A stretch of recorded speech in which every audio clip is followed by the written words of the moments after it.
My dear students, today we will focus upon the news story in the paper of partition literature, and the story title is Roots, and the story has been written by Urdu writer Ismat Chughtai.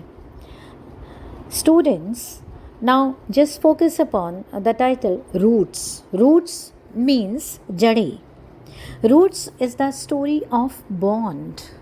Roots actually यानी जिसको हिंदी में हम जड़े कहते हैं, यह कहानी है ज़मीनी जुड़ाव की. बच्चों, if we talk about the title significance, title of the story is Roots, and if the question arises in your examination paper that just talk about the significance of the title Roots by Ismat Chughtai. So again, if we talk about the title significance of Roots, we will mean कि आखिर ये title Ismat Chughtai जी ने क्यों अपनाया. Why this title roots? Because it narrates the story of uprooting. क्योंकि जड़ें यानी roots कहानी है अपरूटिंग की, माइग्रेशन की, migration of a person from his native land as happened, and it was the common scene of those days during Indo-Pak division.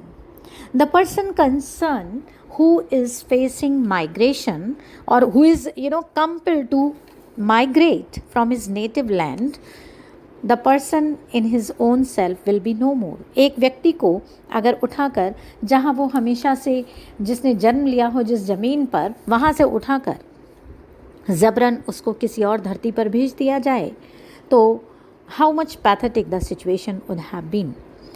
If we talk about the historical concept of the story Roots by Ismat Chughtai, that has been prescribed in your syllabus of partition literature, dear students, just focus upon the historical concept of the story. Actually, the historical concept of a story is related to colonial past. Colonial past matlab when we were the colony of Britishers, when India was not independent. India was passing or spending the time of slavery. Britishers ने हमारे ऊपर एक उपनिवेश बना लिया था हमें, and India was suppressed by the British rulers. Later on British rule ended away. Now post colonial period started. Post colonial मतलब जब ब्रिटिश रूल ख़त्म हो गया तो उसके बाद ब्रिटिश रूल ख़त्म होने के बाद के पीरियड को हम इंग्लिश में पोस्ट कॉलोनियल पीरियड का टाइटल देते हैं. So after the British rule ended away, the post colonial period started, and now Britishers left impact. अब क्या है कि जो ब्रिटिशर्स हमारे ऊपर इतने साल राज किए, अब जाते जाते वो इतने आराम से तो चले ना जाते बेटा. वो कुछ ऐसा करके गए जिसका इम्पैक्ट, वो एक शेर है बेटा, खता लम्हों ने की सज़ा सदियों ने पाई. ब्रिटिशर्स ने हमें डिवाइड एंड रूल करके एक दूसरे से जुदा कर दिया, and post colonial period left impact upon the country man. पूरे देश के मानसिकता पर, मस्तिष्क पर.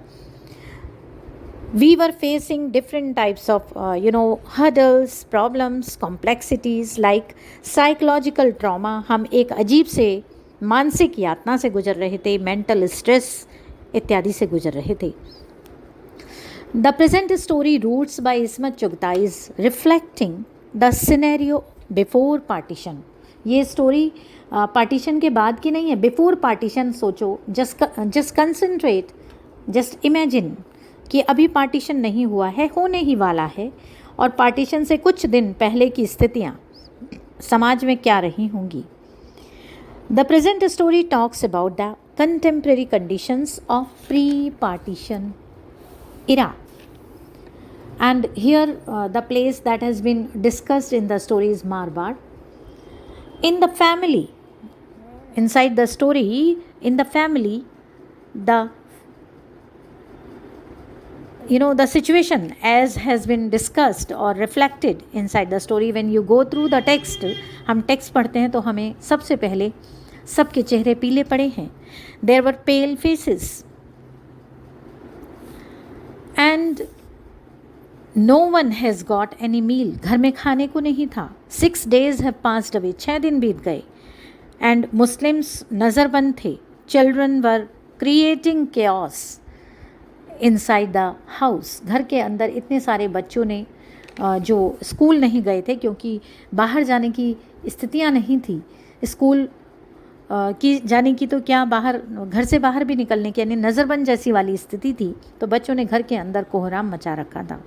The story is telling about this. The situation outside was very disturbing as the issues of partition were being discussed.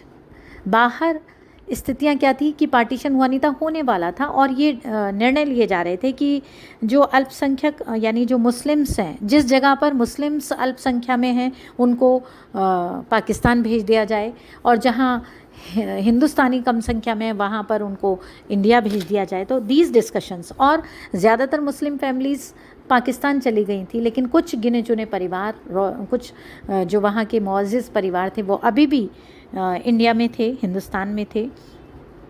तो उनके बारे में भी डिस्कस किया जा रहा था कि इनको भी वहाँ भेज दिया जाना चाहिए. दैट्स वाई स्ट्रेस बना हुआ था, एक टेंशन बनी हुई थी शहर के अंदर. So the story roots is about two families. On one side, Roopchand representing Hindu family, while on the other side, Amma in the story root is representing Muslims, and both the families were extremely attached with each other. दोनों परिवार आपस में बहुत जुड़े हुए हैं. अम्मा का परिवार, रूपचंद जी का परिवार. रूपचंद जी हिंदू हैं, अम्मा मुस्लिम हैं. और एक समय ऐसा आया था जब अम्मा के हस्बैंड की डेथ हुई थी, तो रूपचंद जी ने उनकी बहुत मदद की थी, क्योंकि परिवार बहुत मित्रों की तरह अभिन्न थे, एक दूसरे के साथ रहते थे, और अभिन्नता से मतलब वो अपने एक दूसरे से अलग होने की सोच भी नहीं सकते थे. तो जब पिताजी की डेथ हो गई, अम्मा के हस्बैंड की जब डेथ हुई, तो घर का सारा जिम्मेदारी, सारा जिम्मा रूपचंद जी ने ले लिया था. इवन अम्मा के हस्बैंड को उनका जो संस्कार था यानी दफन करने की जो भी प्रोसेस था वो सब उन्होंने अपने हाथों से किया. घर का सारा फाइनेंशियल सपोर्ट, बच्चों का स्कूल और जो भी जिम्मेदारियां थी वो रूपचंद जी ने अपने हाथ में ले ली थी. So now let's have a pause.